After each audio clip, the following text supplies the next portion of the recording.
السلام عليكم ورحمة الله. بسم الله الحمد لله والصلاة والسلام على أشرف رسول الله وعلى آله وصحبه أجمعين. പ്രിയപ്പെട്ട വിദ്യാർത്ഥികളെ, നമ്മളിന്ന് BA പൊളിറ്റിക്കൽ സയൻസിൻ്റെ 5th സെമസ്റ്ററിലെ റിസർച്ച് മെത്തഡോളജി എന്ന പേപ്പർ കോഴ്സ് PON5B01 ഈ പേപ്പറാണ് നമ്മൾ അനലൈസ് ചെയ്യുന്നത്. വളരെ സിമ്പിളായിട്ടാണ് ഇത് പറയുന്നത്. റിസർച്ച് മെത്തഡോളജി പറഞ്ഞാൽ ഒരു PhD ചെയ്യുന്ന ഒരാൾക്ക്, റിസർച്ച് ചെയ്യുന്ന ആൾക്ക് നിർബന്ധമായും അറിഞ്ഞിരിക്കേണ്ട ഒരു ഗവേഷകന് അറിഞ്ഞിരിക്കേണ്ട പ്രത്യേക കാര്യങ്ങളാണ് ഇതിൽ പറയുന്നത്. റിസർച്ചിൻ്റെ മെത്തഡോളജി എന്ന് പറയുന്നത് ഗവേഷണത്തിൻ്റെ മെത്തഡോളജി, എങ്ങനെ ഗവേഷണം നടത്തണം, ഇതാണ് നമ്മൾ ഇതിൽ പഠിക്കാനുള്ളത്. ഓക്കെ, നമുക്ക് first what is research? Research എന്നാൽ എന്ത്? Systematic search for knowledge. നോളജിനെ വളരെ വ്യവസ്ഥാപിതമായി അന്വേഷിക്കുക. പല നിലയ്ക്ക് നമുക്ക് നോളജ് കണ്ടെത്താം. വെറുതെ ഒരാൾ എന്തോ എന്ന് പറഞ്ഞു അത് നമുക്ക് വിളിച്ചു പറഞ്ഞ knowledge. No, it is a exact research. It is in an exact research. യഥാർത്ഥ റിസർച്ച് എന്ന് പറഞ്ഞാൽ സെർച്ച് ഫോർ നോളജ് സിസ്റ്റമാറ്റിക്കൽ, അതാണ്. അന്ന് ഒന്നുകൂടി വിശദീകരിച്ച് പറയുകയാണെങ്കിൽ a scientific and systematic search for pertinent information on a specific topic. ഒരു പ്രത്യേക ടോപ്പിക്കിന് വ്യക്തമായ ഇൻഫർമേഷൻ ലഭിക്കുവാൻ വേണ്ടി വ്യവസ്ഥാപിതമായി ശാസ്ത്രീയപരമായിട്ടുള്ള അന്വേഷണം, സെർച്ച്, ഇതിനാണ് നമുക്ക് റിസർച്ച് എന്ന് പറയുന്നത്. അതേപോലെ തന്നെ പ്രോബ്ലം സോൾവിങ് നമുക്ക് കാണാൻ പറ്റും. എന്താണ് ഈ പ്രോബ്ലം സോൾവിങ് എന്ന് പറഞ്ഞാൽ? പ്രശ്നം സോൾവ് ചെയ്യാം, നമുക്ക് വേണമെങ്കിൽ വിളിക്കാം പ്രോബ്ലം സോൾവിങ്. അതായത് a systematic effort to gather, analyse and interpret problems confronted by humanity. മനുഷ്യർ ഫേസ് ചെയ്യുന്ന പ്രോബ്ലംസ് ഇൻ്റർപ്രറ്റ് ചെയ്തുകൊണ്ട് അത് അപഗ്രഥനം നടത്തി അതിനെ തുടർന്നുള്ള ഇൻഫർമേഷനുകളൊക്കെ ഗ്യാദർ ചെയ്ത് വളരെ സിസ്റ്റമാറ്റിക്കായ എഫേർട്ടോടുകൂടെ ഒരുമിച്ച് കൂട്ടി, എന്നിട്ട് ആ സംഗതികളെ വിശകലനം ചെയ്ത്, എന്നിട്ട് അതിനെ നമ്മൾ ഇൻ്റർപ്രറ്റ് വ്യാഖ്യാനിച്ചിട്ട് നമ്മൾ എന്ത് ചെയ്യുകയാണ്? പ്രശ്നം സോൾവ് ചെയ്യാണ്. ഇതാണ് പ്രോബ്ലം സോൾവിങ് എന്ന് പറയുന്നത്. പിന്നീട് എന്താണ് ശരിക്കും റിസർച്ച്? എന്താണ് റിസർച്ച് നമ്മൾ പറഞ്ഞുകൊണ്ടിരിക്കുന്നത്? Research is more than facts. കുറേ സത്യങ്ങൾ ഇങ്ങനെ വിളിച്ച് പറയാം എന്നുള്ളതല്ല ഒരു റിസർച്ചോട് ഉദ്ദേശിക്കുന്നത്. It is not a mere compilation of facts but a critical investigation. വളരെ ക്രിട്ടിക്കലായിട്ടുള്ള ഒരു അന്വേഷണമാണ്, ഒരു ഇൻവെസ്റ്റിഗേഷനാണ്. അല്ലാതെ കുറേ യാഥാർത്ഥ്യങ്ങൾ ഇങ്ങനെ വിളിച്ച് പറയാം എന്നുള്ളത് മാത്രമല്ല. ഒന്നുകൂടി നിങ്ങൾക്ക് വളരെ വ്യക്തമായിട്ട് നമുക്ക് കൺക്ലൂഡ് ചെയ്യുകയാണ് എന്താണ് റിസർച്ച് എന്നുള്ളത്. എനിക്ക് വില്യം എമോറിയുടെ ഒരു കോട്ട് നമ്മൾ എടുക്കുകയാണ്. Any organised enquiry designed to provide information for solving a problem. ഒരു പ്രോബ്ലം സോൾവ് ചെയ്യുവാൻ ആവശ്യമായ ഇൻഫർമേഷൻ തരുന്നതിനുള്ള വളരെ ഓർഗനൈസ്ഡ് ആയ വ്യവസ്ഥാപിതമായ എൻക്വയറിക്കാണ്, അന്വേഷണത്തിലേക്കാണ് റിസർച്ച് എന്ന് പറയുന്നത്. ഉദാഹരണത്തിന് ഒരു സ്ഥാപനമാണ്, ആ കോളേജിൽ കുട്ടികൾ മൊത്തത്തിൽ ഇങ്ങനെ ഒഴിഞ്ഞു പോകണം. What is the reason? അപ്പോൾ എന്തുകൊണ്ട് ആ കുട്ടികൾ ഒഴിഞ്ഞു പോകുന്നു? അതിൻ്റെ ആ കാരണം കണ്ടെത്തുവാൻ, അല്ലെങ്കിൽ ആ കാരണം ഇന്നതാണെന്ന് കണ്ടെത്തി, ആ പ്രോബ്ലം കണ്ടെത്തി അത് സോൾവ് ചെയ്യുവാനുള്ള ഇൻഫർമേഷൻ ലഭിക്കുവാൻ വേണ്ടിയുള്ള വളരെ വ്യവസ്ഥാപിതമായ എൻക്വയറി. ഇതിനാണ് നമ്മുടെ വില്യം എമോറി റിസർച്ച് എന്ന് പറഞ്ഞാൽ മൂപ്പര് ഡിഫൈൻ ചെയ്തിട്ടുള്ളത്. ഇനി നമുക്ക് എന്തിനാണ്, why do we do research, എന്തിന് നമ്മൾ റിസർച്ച് നടത്തണം എന്ന് പറഞ്ഞാൽ നമുക്ക് മനസ്സിലാക്കാം. What is the objectives and motivations? എന്താണ് ഇതിൻ്റെ റിസർച്ചിൻ്റെ ലക്ഷ്യങ്ങൾ എന്തെല്ലാമാണ്, അതിനുള്ള മോട്ടിവേഷൻസ് എന്തൊക്കെയാണ്? ഫസ്റ്റ് നമ്മൾ ഒബ്ജക്റ്റീവ്സ് നോക്കുക. To gain familiarity with phenomena. ഒരു പ്രതിഭാസം, ഇപ്പോൾ ഇവിടെ കൊഴിഞ്ഞു പോക്ക് ഒരു സിമ്പിൾ എക്സാമ്പിളായിട്ട് നമുക്ക് പറയാം. അല്ലെങ്കിൽ അങ്ങനെ എന്തെങ്കിലും ഒരു പ്രശ്നം നമ്മൾ കണ്ട, അതാണ് ഫിനോമിനൽ, പ്രതിഭാസം. ആ പ്രതിഭാസവുമായിട്ട് നമുക്ക് ഫെമിലിയർ ആവുക, നമ്മളത് കൂടുതലത് മനസ്സിലാക്കുക. രണ്ടാമത്, to accurately portray characteristic of a situation or a group. ഒരു ഗ്രൂപ്പിൻ്റെ അല്ലെങ്കിൽ ഒരു അവസ്ഥയുടെ ക്യാരക്ടറിസ്റ്റിക്സ്, അതിൻ്റെ സ്വഭാവങ്ങൾ, അവരുടെ വിശേഷണങ്ങൾ വളരെ വ്യക്തമായിട്ട് മനസ്സിലാക്കുക. സപ്പോസ് നിങ്ങൾ കാലിക്കറ്റ് യൂണിവേഴ്സിറ്റി, ഇവിടെ കുട്ടികൾ നന്നായിട്ട് വിജയിക്കുന്നു, മറ്റൊരു കോളേജിൽ യൂണിവേഴ്സിറ്റിയിൽ അത്ര വിജയമില്ല. ഇവിടെ ഇത്ര വിജയം ലഭിക്കുവാനുള്ള കാരണം എന്താണ്? അവിടുത്തെ ആ സിറ്റുവേഷൻ, സിറ്റുവേഷനെ കുറിച്ച് അല്ലെങ്കിൽ ഗ്രൂപ്പിനെ കുറിച്ച്. ഇവിടെയുള്ള കുട്ടികളൊക്കെ വളരെ ഡെഡിക്കേറ്റഡ് ആയിട്ട് പഠിച്ചുകൊണ്ടിരിക്കുകയാണ്. അവിടെയുള്ള സപ്പോസ് അവിടെയുള്ള ആൾക്കാർ അങ്ങനെ പഠിക്കുന്നില്ല. അതാണ് ഗ്രൂപ്പിനെ കുറിച്ച് അല്ലെങ്കിൽ സിറ്റുവേഷനെ കുറിച്ച് നമ്മൾ അതിൻ്റെ വ്യവസ്ഥ, അതിൻ്റെ ക്യാരക്ടറിസ്റ്റിക്സ് വളരെ അക്യുറേറ്റ് ആയിട്ട് നമ്മൾ കണ്ടെത്തുക, വരച്ച് കാണിക്കുക. പിന്നീട് to determine frequency or associations, frequency മനസ്സിലാക്കുക അല്ലെങ്കിൽ ബന്ധങ്ങൾ മനസ്സിലാക്കുക. ഇന്നത് ഉള്ളതുകൊണ്ട് ഇങ്ങനെ ആവുന്നു, ഇവിടെ ഇങ്ങനെ ഇല്ല, അതുകൊണ്ട് ഇങ്ങനെ ആവുന്നു, അങ്ങനെയുള്ള അസോസിയേഷൻസ് മനസ്സിലാക്കുക. To test hypothesis and establish a causal relationship. പിന്നീട് ലാസ്റ്റ് നമ്മൾ പറയുന്നത് നമ്മൾ ലാസ്റ്റ് എന്ത് ചെയ്യും, ഒരു അനുമാനത്തിലേക്ക് എത്തും. ഇൻഷാ അല്ലാഹ് റിസർച്ച് പ്രോസസ്സ് എന്ന് പറഞ്ഞാൽ നമ്മൾ ചാപ്റ്ററിൻ്റെ ഭാഗം വരുന്നുണ്ട്, അവിടെ കൂടുതൽ മനസ്സിലാക്കും. അപ്പോൾ അത് നമ്മൾ ലാസ്റ്റ് ഒരു സ്റ്റേജിൽ എത്തുന്നുണ്ട്, ഹൈപ്പോത്തിസിസ് നമ്മൾ അനുമാനിക്കുക. അപ്പോൾ എന്തുകൊണ്ട് ഇപ്പോൾ നമ്മൾ നേരെ ഈ കോളേജിൽ നിന്ന് എന്തുകൊണ്ട് ഇത്ര കുട്ടികൾ പരാജയപ്പെടുന്നു? അപ്പോൾ നമ്മളൊരു പല കാര്യങ്ങൾ, ടീച്ചേഴ്സ് സൂപ്പർ അല്ല അതുകൊണ്ടാണോ, അല്ല കുട്ടികളൊക്കെ വെരി ആവറേജ് അല്ലെങ്കിൽ ബിലോ ആവറേജ് ആയതുകൊണ്ടാണോ, അല്ല അവിടെ പിന്നെ ഭക്ഷണം അല്ലെങ്കിൽ മറ്റ് സിസ്റ്റം റെഡി ഇല്ലാത്തതുകൊണ്ടാണോ, അല്ല അവിടെ അധ്യാപകരെടുത്തു നിന്നുള്ള പണിഷ്മെൻറ്റ് കൂടുതലായതുകൊണ്ടാണോ, അങ്ങനെ നമ്മൾ പല കാരണങ്ങളും ഇങ്ങനെ കണ്ടെത്തി ലാസ്റ്റ് ഒരു ഹൈപ്പോത്തിസിൽ എത്തും. അപ്പോൾ anyway we have to test the hypothesis. ഈ ഹൈപ്പോത്തിസിസ് നമ്മൾ ടെസ്റ്റ് ചെയ്യണം ആൻഡ് എസ്റ്റാബ്ലിഷ് കോസൽ റിലേഷൻഷിപ്പ്. ഇന്ന കാരണം കൊണ്ടാണ് ഇന്നത് ഉണ്ടായത് എന്ന് നമുക്ക് കൺഫേം ചെയ്യണം. ഇപ്പോൾ അടി കിട്ടുക, അവിടെ ഭയങ്കര അടിയാണ്, അങ്ങനെയുള്ള സ്ഥാപനത്തിൽ കുട്ടികൾ നിൽക്കൂല, ഹോസ്റ്റലിൽ പെട്ടെന്ന് പോകും. ഒരു ഉദാഹരണം പറയാണ്, അവിടെ അപ്പോൾ നമ്മൾ അന്വേഷിച്ച് നോക്കി, അവിടെ ഫുഡ് സൂപ്പറാണ്, അധ്യാപകർ സൂപ്പറാണ്, മാനേജ്മെൻറ്റ് സൂപ്പറാണ്, സ്റ്റുഡൻസ് അവർ എബോ ആവറേജ് ആണ് അല്ലെങ്കിൽ നല്ല ബുദ്ധിയുള്ളവരാണ്. പിന്നെ കുട്ടികൾ ഇങ്ങനെ ഡ്രോപ്പ് ഔട്ട് ആവാൻ കാരണം അല്ലെങ്കിൽ കുട്ടികൾ ഒഴിഞ്ഞു പോകാനുള്ള കാരണം നമ്മൾ ഫൈൻഡ് ഔട്ട് ചെയ്തു, അവിടെ ശക്തമായ അടിയാണ് അധ്യാപകർ. അപ്പോൾ അതാണ് കോസൽ റിലേഷൻഷിപ്പ്. എനിവേ പിന്നെ നമുക്ക് പറയാനുള്ളത് മോട്ടിവേഷൻസ്. എന്താണ് ഒരു റിസർച്ചിലേക്കുള്ള പ്രചോദനങ്ങൾ, എന്തൊക്കെയാണ് പ്രചോദിപ്പിക്കുന്ന കാര്യങ്ങൾ? എല്ലാവർക്കും അറിയാം, ഒരു റിസർച്ച് ചെയ്താൽ ഒരു PhD ഹോൾഡർ ആവാം, അല്ലേ? PhD. അപ്പോൾ to get a research degree, ഇയാൾ ഇന്നതിൽ റിസർച്ച് ചെയ്താണ്, അല്ലെങ്കിൽ നമ്മുടെ വലിയൊരു ഇൻസ്റ്റിറ്റ്യൂട്ടിൽ, യൂണിവേഴ്സിറ്റിയിൽ അല്ലെങ്കിൽ ഇന്റർനാഷണൽ ഒരു യൂണിവേഴ്സിറ്റിയിൽ അയാൾ റിസർച്ച് ഗവേഷകനാണ് എന്ന് പറയാൻ വേണ്ടി, സർട്ടിഫിക്കറ്റ് ലഭിക്കാൻ വേണ്ടി. To face the challenge of solving unsolved problems, ഒരിക്കലും പരിഹരിക്കപ്പെടാത്ത പ്രശ്നങ്ങൾ സോൾവ് ചെയ്യുക എന്ന ഒരു ചലഞ്ച് ഏറ്റെടുക്കാൻ വേണ്ടി. അപ്പോൾ എത്രയോ പ്രശ്നം ഉണ്ടാവും, അവിടെ എത്ര വലിയ ആൾക്കാർ ശരിയാണില്ല, ഞാൻ നോക്കട്ടെ എന്ന് പറഞ്ഞിട്ട് നമ്മൾ റെഡിയായി ഇറങ്ങുക. അപ്പോൾ അതാണ് ഒരു മോട്ടിവേഷൻ. എന്നിട്ട് എന്നെ കൊണ്ട് അത് ചെയ്യാൻ പറ്റും. ഫൈനൽ വൺ ഇയാൾ പറയുന്നത് intellectual joy and desire to be service to society. സമൂഹത്തിലേക്ക്, സൊസൈറ്റിക്ക് ഒരു സേവനം ചെയ്യുവാനുള്ള ആഗ്രഹം, അതിനെ തുടർന്നുള്ള സന്തോഷം. ഒരു പ്രോബ്ലമാണ്, പ്രോബ്ലം പരിഹരിക്കണം നമ്മൾ പറഞ്ഞല്ലേ, പ്രോബ്ലം സോൾവിങ് ഇതിൻ്റെ അവസാനം വരുന്ന സംഗതിയാണ്. അപ്പോൾ ഈ പ്രോബ്ലം സോൾവ് ചെയ്താൽ സ്വാഭാവികമായിട്ടും സൊസൈറ്റിക്ക് ഇതുകൊണ്ട് റിസൾട്ട് ഉണ്ടാവും, ലാഭം ഉണ്ടാവും. അപ്പോൾ ഒരു സൊസൈറ്റിക്ക് നമ്മളൊരു സർവീസ് ചെയ്തുകൊണ്ട് സാമൂഹിക സേവനം ചെയ്യാനുള്ള ആഗ്രഹവും അതിലൂടെയുള്ള ബുദ്ധിപരമായി ബൗദ്ധികമായ സന്തോഷവും, ഇതാണ് ഇതിൻ്റെ 3 മോട്ടീവ്സ് ആയിട്ട് പറയുന്നത്. ഇനി നമ്മൾ പറഞ്ഞത് ഒരു ഗുഡ് റിസർച്ചർ, ഒരു ഗുഡ് റിസർച്ചിൻ്റെ ക്യാരക്ടറിസ്റ്റിക്സ്, ഒരു നല്ല ഒരു ഗവേഷണം, അതിൻ്റെ സവിശേഷതകൾ, സ്വഭാവ വിശേഷണങ്ങൾ എങ്ങനെയായിരിക്കണം? ഒന്ന്, it should be systematic. Systematic, വ്യവസ്ഥാപിതമാവുക എന്ന് പറഞ്ഞാൽ ഷുഡ് ഫോളോ സ്ട്രക്ചേർഡ് പ്രോസസ്സ്. വളരെ സ്ട്രക്ചറായിട്ടുള്ള പ്രോസസ്സുകൾ, നമ്മളതിൻ്റെ പ്രോസസ്സ് പറഞ്ഞു തരുന്നുണ്ട്. ആദ്യം ഇന്നത് വേണം, പിന്നെ ഇന്നത് വേണം, ഇങ്ങനെ ആ സ്ട്രക്ചേർഡ് ആയിട്ടുള്ള പ്രോസസ്സിലായിരിക്കണം പോകേണ്ടത്. പിന്നെ ലോജിക്കലായിരിക്കണം, അതായത് എന്തെങ്കിലും യുക്തി അല്ലാത്ത കാര്യങ്ങൾ നമ്മൾ ഇവിടെ നിന്ന് കുട്ടികൾ ഒഴിഞ്ഞു പോകാനുള്ള കാരണം വെറുതെ എന്തെങ്കിലും ഒരു ബുദ്ധിക്ക് യോജിക്കാത്തൊരു കാരണം നമ്മൾ കണ്ടെത്താൻ പാടില്ല. അപ്പോൾ ഷുഡ് ബി ലോജിക്കൽ, യുക്തി സഹമായിരിക്കണം, യുക്തിരഹിതമാകരുത്, അതായത് റീസണബിൾ ആയിരിക്കണം, ലോജിക്കൽ ആയിരിക്കണം, അതായത് ബേസ്ഡ് ഓൺ വാലിഡ് റീസണിങ്. വളരെ വാലിഡായ റീസണിങ്ങുകളുടെ, യുക്തികളുടെ മേലെ അടിസ്ഥാനമായിട്ടായിരിക്കണം നമ്മളുടെ റിസർച്ച് പോകേണ്ടത്. പിന്നെ എംപെരിക്കൽ ആയിരിക്കണം. എംപെരിക്കൽ എന്ന് പറഞ്ഞാൽ തെളിവ് സഹിതം, അനുഭവവേദ്യമായ എക്സ്പീരിയൻസിലൂടെ തെളിയിക്കപ്പെട്ടതായിരിക്കും. And grounded on evidence and data.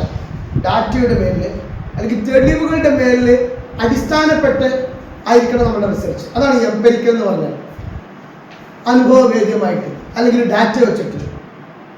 ഇപ്പോൾ പിന്നെ ഇത്രയും സ്ഥാപനത്തിൽ, നിങ്ങളുടെ സ്ഥാപനത്തിൽ ഏറ്റവും കൂടുതൽ ടോപ്പ് പ്ലസ് നേടുന്ന ആൾക്കാർ, ടോപ്പ് 10 നേടുന്ന ആൾക്കാർ.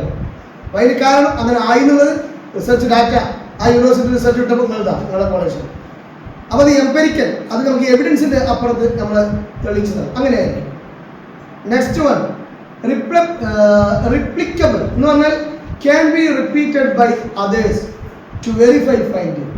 ഞാനിങ്ങനെ കണ്ടെത്തി, അപ്പം ഞാൻ ഗവേഷകനായതുകൊണ്ട് ഇതേ സാധനം ഞാനായതുകൊണ്ടല്ല, നിങ്ങളെ വെച്ചാലും മറ്റൊരാൾ വെച്ചാലും എൻ്റെ ഈ എവിഡൻസ് വെച്ച് നിങ്ങൾക്കൊന്ന് കണ്ടെത്താൻ കഴിയണം. അതാണ് റിപ്ലിക്കബിൾ എന്ന് പറഞ്ഞാൽ. പിന്നെ ഷുഡ് ബി ഒബ്ജക്റ്റീവ് ആയിരിക്കും, സബ്ജക്റ്റീവ് ആവരുത്. എന്ന് പറഞ്ഞാൽ aims to be unbiased and neutral. ഞാനൊരു മുസ്ലിമാണ്, അപ്പോൾ ഒരു എല്ലാത്തിനും ബന്ധപ്പെട്ടൊരു കാര്യം വരുമ്പോൾ ഒരു മുസ്ലിമിൻ്റെ ബയാസോട് കൂടെ, അല്ലെങ്കിൽ ഒരാൾ അമുസ്ലിമാണ് ഗവേഷണം നടത്തുന്നത്, ഒരു ഹിന്ദുവാണ്, ജെവിഷാണ്, അല്ലെങ്കിൽ ക്രിസ്ത്യനാണ്, അപ്പോൾ അയാളുടെ മതത്തിനോട് പക്ഷപാതിത്വം കാണിക്കാൻ പാടില്ല. ഞാനൊരു അധ്യാപകനാണ്, അപ്പോൾ അധ്യാപകനെ മാത്രം സേവ് ചെയ്തുകൊണ്ട് സ്റ്റുഡൻസിനെ ഇകഴ്ത്തിക്കൊണ്ട് അങ്ങനെ പാടില്ല. ബയാസ്, പക്ഷപാതിത്വത്തിൽ നിന്ന് ഒഴിവാക്കി നമ്മൾ ന്യൂട്രലായിട്ടാണ് എപ്പോഴും നമ്മളുടെ പിന്നെ റിസർച്ച് മുന്നോട്ട് പോകേണ്ടത്. ചുരുക്കി പറഞ്ഞാൽ ഒരു നല്ല റിസർച്ചിൻ്റെ സവിശേഷതകൾ, അതിന് വേണ്ട സ്വഭാവ വിശേഷങ്ങൾ പറഞ്ഞത്, ഒന്ന് സിസ്റ്റമാറ്റിക് ആയിരിക്കണം, 2 ലോജിക്കലായിരിക്കണം, 3 എംപെരിക്കൽ ആവണം, 4 റിപ്ലിക്കബിൾ ആവണം, ഒബ്ജക്റ്റീവ് ആയിരിക്കണം, അതായത് ബയാസ് ഇല്ലാത്തതായിരിക്കണം. ഞാൻ കാണിച്ച സംഗതി നിങ്ങൾക്കും ഈ എവിഡൻസ് വെച്ച് കാണിക്കാൻ കഴിയും, അതാണ് റിപ്ലിക്കബിൾ. എംപെരിക്കൽ പ്രൂഫ് വെച്ചിട്ട് നമുക്ക് അതിൻ്റെ അടിസ്ഥാനത്തിലുള്ളതായിരിക്കണം, യുക്തിസഹമായിരിക്കണം, ലോജിക്കൽ, സിസ്റ്റമാറ്റിക്, വ്യവസ്ഥാപിതമായ ഒരു സ്ട്രക്ചറോട് കൂടെ പോകുന്നതായിരിക്കണം. Okay, I think you are clear. ഇനി നമ്മൾ പറഞ്ഞു, ഞാൻ നേരത്തെ കുറേ സൂചിപ്പിച്ചു, ഒരു റിസർച്ച് എന്ന് പറയുമ്പോൾ കുറേ ഘട്ടങ്ങളിലൂടെ പോകുന്ന ഒരു പ്രോസസ്സ്. ഫസ്റ്റ് വേണ്ടതല്ല, നമ്മൾ പറഞ്ഞു റിസർച്ച് പ്രോസസ്സ്. റിസർച്ച് ഗവേഷണം എന്ന പ്രക്രിയ എങ്ങനെ പോകേണ്ടത്? ആദ്യം ഒരു ഫോർമുലേറ്റ് പ്രോബ്ലം. ഒരു റിസർച്ച് നടത്താൻ നമ്മൾ ആദ്യം പ്രോബ്ലം ഫോർമുലേറ്റ് ചെയ്യണം. നമ്മൾ ഒരു പ്രശ്നം കണ്ടെത്തണം. പ്രശ്നത്തിന് പരിഹാരമില്ല ഗവേഷണം എന്ന് പറഞ്ഞാൽ. പ്രശ്നം ഉണ്ടെങ്കിൽ അതിൻ്റെ പരിഹാരം കണ്ടെത്താനുള്ള പരിപാടിയാണ് ഈ ഗവേഷണം എന്ന് പറഞ്ഞാൽ. അപ്പോൾ first of all we should formulate the problem. Secondly review literature. Review literature എന്ന് പറഞ്ഞാൽ നോവൽ വായിക്കാമെന്ന് നിങ്ങൾ മനസ്സിലാക്കണ്ട. അപ്പം റിവ്യൂ ലിറ്ററേച്ചർ എന്ന് പറഞ്ഞാൽ ഈ പ്രോബ്ലവുമായി ബന്ധപ്പെട്ട് എന്തെല്ലാം ഡാറ്റകളുണ്ട്. ചിലപ്പോൾ നോവലായിരിക്കാം, ചിലപ്പോൾ കഥ ആയിരിക്കാം, ചിലപ്പോൾ എസ്സേ ആയിരിക്കാം, ചിലപ്പോൾ ഇൻ്റർവ്യൂ ആയിരിക്കാം, ചിലപ്പോൾ വേറെ എന്തെങ്കിലും ഡാറ്റകളായിരിക്കും, ചിലപ്പോൾ കാനേഷുമാരിയായിരിക്കും, സെൻസസ് ആയിരിക്കും. ഇങ്ങനെ whatever related with our problem, our research, അങ്ങനെയുള്ള സാധനങ്ങളൊക്കെ നമ്മൾ തപ്പണം. അപ്പോൾ ഒരു പ്രോബ്ലം ഫോർമുലേറ്റ് ചെയ്ത് കഴിഞ്ഞാൽ ഒരു റിസർച്ചറുടെ ഫസ്റ്റ് പരിപാടി, സെക്കൻഡ് പരിപാടി ലൈബ്രറി മുഴുവൻ, അല്ലെങ്കിൽ അത് റിലേറ്റഡ് ആയിട്ട് എവിടെയൊക്കെ ഡാറ്റ കിട്ടും അവിടെ മുഴുവൻ തപ്പലാണ്. Third one develop hypothesis. ഇതൊക്കെ വായിച്ച് മനസ്സിലാക്കി മൂപ്പരൊരു അനുമാനത്തിലെത്തണം. നമ്മൾ ഉദാഹരണത്തിന് നമ്മൾ സിമ്പിൾ എക്സാമ്പിൾ, ഈ യൂണിവേഴ്സിറ്റിയിൽ ഇപ്പോൾ കാലിക്കറ്റ് യൂണിവേഴ്സിറ്റിയിൽ BA പൊളിറ്റിക്സ് സപ്പോസ് 100 പേര് അല്ലെങ്കിൽ 1000 പേര് അപ്ലൈ ചെയ്തു. പക്ഷേ ഫൈനൽ ഇയർ ലാസ്റ്റ് സെമ്മും കൂടി എഴുതുമ്പോൾ അതിലാകെ ജയിച്ചവർ ഈ 100% എന്ന് പറഞ്ഞാൽ ഈ 100 പേരിൽ ആകെ 10 പേരാണ്. For example, why happen this? അപ്പോൾ നമ്മൾ പല അനുമാനം, ചിലപ്പോൾ ആൾക്കാർ വേറെ ബിസിയായി ജോലി പോയി, അങ്ങനെ കല്യാണം കഴിഞ്ഞു പോയി, ഇങ്ങനെ എനിവേ നമുക്ക് കുറേ ഹൈപ്പോസിസ് ഉണ്ടാക്കണം. Anyway we should develop our hypothesis. നമ്മളുടെ ആ അനുമാനം ഹൈപ്പോസിസ് നമ്മൾ ഡെവലപ്പ് ചെയ്തിരിക്കണം. അതാണ് 3ാമത്തെ സ്റ്റേജ്.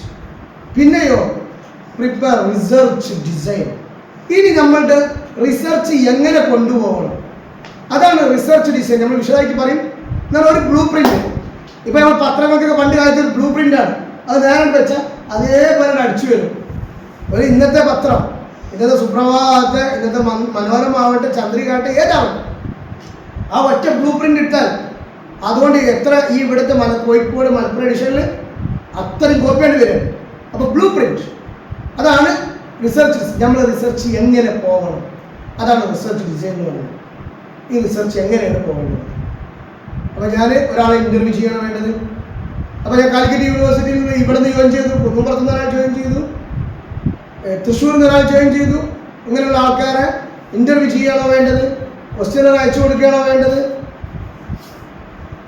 അങ്ങനെ ഓരോ നമ്മൾ ആ സംഗതികൾ ഡിസൈൻ ചെയ്യും. അതാണ് research design. Then next fifth one, data collect ചെയ്യും. ഡിസൈൻ ചെയ്തു, അപ്പോൾ നമ്മൾ എങ്ങനെ റിസർച്ച് പോകാം ഇപ്പോൾ തീരുമാനമായി എങ്ങനെ അതിൻ്റെ റിസർച്ച് പോവാം. പിന്നെ അതിനകത്തുള്ള നമ്മൾ ഡാറ്റ കളക്ട് ചെയ്യാൻ പോകും. ഡാറ്റ കളക്ട് ചെയ്യാം. അത് എങ്ങനെയൊക്കെ നമ്മൾ അടുത്ത പാഠത്തിന് ഇൻഷാ അല്ലാഹ് വരും. പിന്നെ ഡാറ്റകൾ കളക്ട് ചെയ്ത് ചിലപ്പോൾ ഇൻ്റർവ്യൂയിലൂടെ ആയിരിക്കും, ഫേസ് ടു ഫേസ് ആയിരിക്കും, അല്ലെങ്കിൽ ക്വസ്റ്റ്യനർ ആയിരിക്കും, അങ്ങനെ പല നിലക്കായിരിക്കും. വാട്ട് എവർ ഇറ്റ് ഈസ്, ആ ഡാറ്റ അടുത്തത് കളക്ട് ചെയ്ത് കഴിഞ്ഞാൽ അനലൈസ് ഡാറ്റ. ഈ ഡാറ്റ നമ്മൾ വിശകലനം ചെയ്യണം, അപഗ്രഥനം ചെയ്യണം. ഇതാണ് അനലൈസ് ഡാറ്റ. അപ്പോൾ ഒറ്റയ്ക്ക് ഈ ഡാറ്റകൾ കിട്ടി നമ്മളെ റിസർച്ച് എന്താ? കാലിക്കറ്റ് യൂണിവേഴ്സിറ്റിയിൽ നിന്ന് എന്തുകൊണ്ട് 100 പേര് ചേർന്ന BA പൊളിറ്റിക്സിൽ 5 പേര് മാത്രം എന്തുകൊണ്ട് പാസ്സായി? അപ്പോൾ ഈ തോറ്റ ആൾക്കാരെ ഡാറ്റകൾ എടുത്ത് അല്ലെങ്കിൽ അതിനോട് ബന്ധപ്പെട്ട സംഗതികൾ എടുത്തു, സാമ്പിൾസ് എടുത്തു. എല്ലാവരും നമുക്ക് പോകാൻ കഴിഞ്ഞ് സാമ്പിളൊക്കെ നമുക്ക് മനസ്സിലാവും ഇൻഷാ അല്ലാഹ്. അവരെടുത്ത് പോയി ഡാറ്റകൾ കളക്ട് ചെയ്തു. ഒന്നുകിൽ ഇൻ്റർവ്യൂയിലൂടെ അല്ലെങ്കിൽ ക്വസ്റ്റ്യനറിലൂടെ, അങ്ങനെ പല മെത്തഡോളജിയിലൂടെ ശേഖരിച്ച ഡാറ്റ നമ്മൾ അനലൈസ് ചെയ്തു. അപ്പോൾ കുറേ ആൾക്കാർ പറഞ്ഞു എനിക്ക് ഇതോട് പഠിച്ചിട്ട് കാര്യമില്ല, വേറെ പഠിച്ചിട്ട് കാര്യമൊക്കെ ഉണ്ട്, അതിനെക്കാട്ടി മുമ്പ് ഇന്ന് സാമ്പത്തിക പ്രശ്നം അതുകൊണ്ട് വേറെ ജോലിക്ക് ചെയ്യുന്നത്, ഞാൻ കുറച്ച് ജോലി സുഭദ്രമായ ശേഷം പൂർത്തിയാക്കാതെ ചോദിച്ചു. അങ്ങനെ പല കാരണങ്ങളുണ്ട്. ഇതൊക്കെ നമ്മൾ കാറ്റഗറി അനലൈസ് ഡാറ്റ. അടുത്ത stage 7th stage, interpret and generalise. ഇനി ഈ ഡാറ്റകളൊക്കെ നമ്മൾ അപഗ്രഥനം ചെയ്തിട്ട് അവസാനം നമ്മൾ തഫ്സീർ ചെയ്യും. ഇന്റർപ്രിട്ടേഷൻ എന്ന് പറഞ്ഞാൽ നമ്മൾ എന്ത് ചെയ്യും? വ്യാഖ്യാനിക്കും, ഇന്നതുകൊണ്ടാണ്. എന്നിട്ട് വ്യാഖ്യാനിച്ചാൽ ജനറലൈസ് ചെയ്യും. അപ്പോൾ കാലിക്കറ്റ് യൂണിവേഴ്സിറ്റിയിൽ BA പൊളിറ്റിക്സിന് ചേർന്ന 100 കുട്ടികളിൽ 5 കുട്ടികൾ മാത്രം ജയിക്കുവാനുള്ള കാരണം ഇന്നതാകുന്നു. അതാണ് നമ്മുടെ ജനറലൈസേഷൻ. എന്നിട്ട് ലാസ്റ്റ് നമ്മൾ എന്ത് ചെയ്യും? Prepare the report. ആ റിപ്പോർട്ട് പ്രിപ്പയർ ചെയ്യും, തയ്യാറാക്കും. അതാണ് നമ്മൾ തിസീസ് എന്നൊക്കെ പറഞ്ഞ സംഭവം ലാസ്റ്റ്. ഇപ്പോൾ അത് ക്ലിയർ ആണോ? ഏകദേശം ഒരു റിസർച്ച് എങ്ങനെ നടക്കുന്നത് മനസ്സിലായില്ലേ? ഓക്കെ, ഇനി നമുക്ക് അടുത്ത ഭാഗത്തേക്ക് നോക്കാം. സാമൂഹിക ശാസ്ത്ര ഗവേഷണം എങ്ങനെയാണ്? Social science research. പല റിസർച്ച് ഉണ്ടാവും. പിന്നെ വെറും സയൻറ്റിഫിക് റിസർച്ച് ഉണ്ട്. എന്നാൽ നമ്മൾ പിന്നെ പൊളിറ്റിക്കൽ സയൻസ് ഒക്കെ നമ്മൾ സോഷ്യൽ സയൻസ് പഠനം. അതുകൊണ്ട് നമ്മൾ സോഷ്യൽ സയൻസ് റിസർച്ചിനെ കുറിച്ചാണ് പറയുന്നത്. ഫോക്കസ്, ഇവർ പ്രധാനമായിട്ട് ഫോക്കസ് ചെയ്യുന്നത് ഹ്യൂമൻ ലൈഫ്, ബിഹേവിയർ, സാമൂഹിക ഗ്രൂപ്പുകൾ ആൻഡ് ഇൻസ്റ്റിറ്റ്യൂഷൻസ് അല്ലേ. ഉദാഹരണത്തിന് പൊളിറ്റിക്കൽ സയൻസ്, സോഷ്യോളജി, എക്കണോമിക്സ് ഒക്കെ ഇതിന് ഉദാഹരണങ്ങളാണ്. ഇതിലേക്കൊക്കെയാണ് നമ്മളുടെ റിസർച്ച് പോവുക. മനുഷ്യ ജീവിതം, മനുഷ്യ സ്വഭാവം, മനുഷ്യ ഗ്രൂപ്പുകൾ, ഇൻസ്റ്റിറ്റ്യൂഷൻസ് ഇതൊക്കെ കേട്ടോ. എന്താണ് നമ്മളുടെ aim? To find explanations for unexplained social phenomenon and to understand human behavior in its social context. വിശദീകരിക്കപ്പെടാത്ത സാമൂഹിക പ്രതിഭാസങ്ങളെ പിന്നെ അവയെ എക്സ്പ്ലെയിൻ ചെയ്യുവാൻ വേണ്ടി, എക്സ്പ്ലനേഷൻ കണ്ടെത്തുവാനും, അതുപോലെ തന്നെ മാനുഷിക സ്വഭാവങ്ങളും അവയിലെ സാമൂഹിക സന്ദർഭങ്ങളും കണ്ടെത്തുക. ഇതാണ് ലക്ഷ്യം. എന്താണ് കണ്ടെത്തുന്നത്? Find explanation four unexplained social phenomena. ചില സാമൂഹിക പ്രതിഭാസങ്ങൾ നമുക്ക് എക്സ്പ്ലെയിൻ ചെയ്യാൻ കഴിയില്ല. ചില സാമൂഹിക പ്രതിഭാസങ്ങൾ, ഇപ്പോൾ ഉദാഹരണത്തിന് ഇപ്പോൾ നമ്മളെ അടുത്ത് തുരുതുരെ ചെറിയ കുഞ്ഞുങ്ങളുടെ സൂയിസൈഡുകൾ നമ്മൾ കേട്ടുകൊണ്ടിരിക്കുന്നത്. മൊബൈൽ കൊടുക്കാത്തത്, അല്ലെങ്കിൽ മൊബൈൽ കൊടുക്കാത്തത് നമ്മളൊരു അസംപ്ഷനാണ്, നമ്മളൊരു ഹൈപ്പോത്തീസാണ്. അത് തന്നെയാണ് ഈ ചൈൽഡ് സൂയിസൈഡിന് കാരണം എന്താണ്?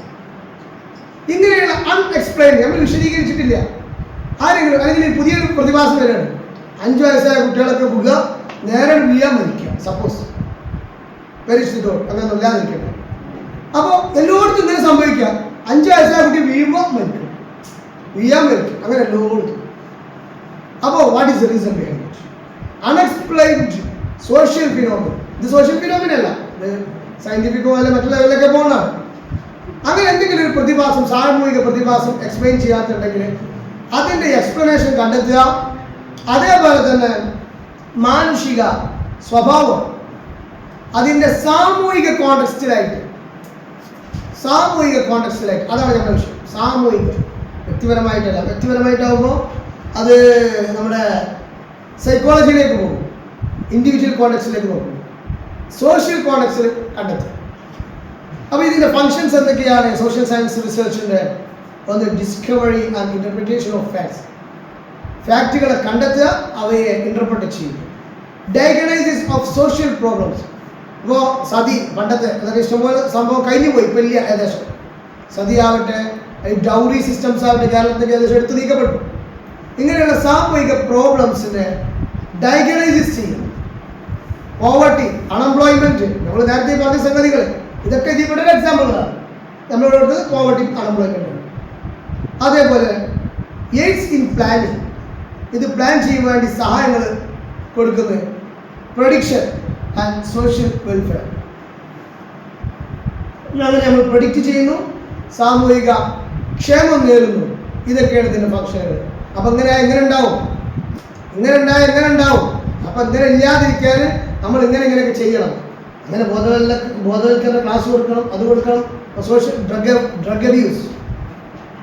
അപ്പോൾ ഇടയ്ക്കിടയ്ക്ക് ഇപ്പോൾ നമ്മൾ 24-ൻ്റെ ആള് അല്ലേ, എസ് കെ ആണ് ഇതിന് പിന്നാലെ നടക്കുന്നത്, ഒരു എക്സാമ്പിൾ. അപ്പോൾ അങ്ങനെയൊക്കെ ഞങ്ങൾ ചെയ്താൽ, മുമ്പിൽ പറയും ഞങ്ങൾ ഇങ്ങനെയൊക്കെ ചെയ്താൽ ഇങ്ങനെയാകും. ഇപ്പോൾ 50% കേരളത്തിലെ ഡ്രഗ് അഡിക്റ്റഡിൻ്റെ ആൾക്കാരുടെ എങ്കിൽ ഞങ്ങൾ ഈ പറയുന്ന പ്ലാൻ നിങ്ങൾ ഗവൺമെൻറ്റിനോട് മുമ്പിൽ പറയണേ. 5 വർഷം ചെയ്താൽ ഈ 50% 10% ചുരുങ്ങും. അതാണ് പ്രഡിക്ഷൻ. ഇതിലൂടെ സോഷ്യൽ വെൽഫെയർ അല്ലേ, അത് കുടുംബം കഴിച്ചില്ലായില്ലേ. ഇതാണ് നമ്മൾ ഫങ്ഷൻസ് പറയുന്നത്.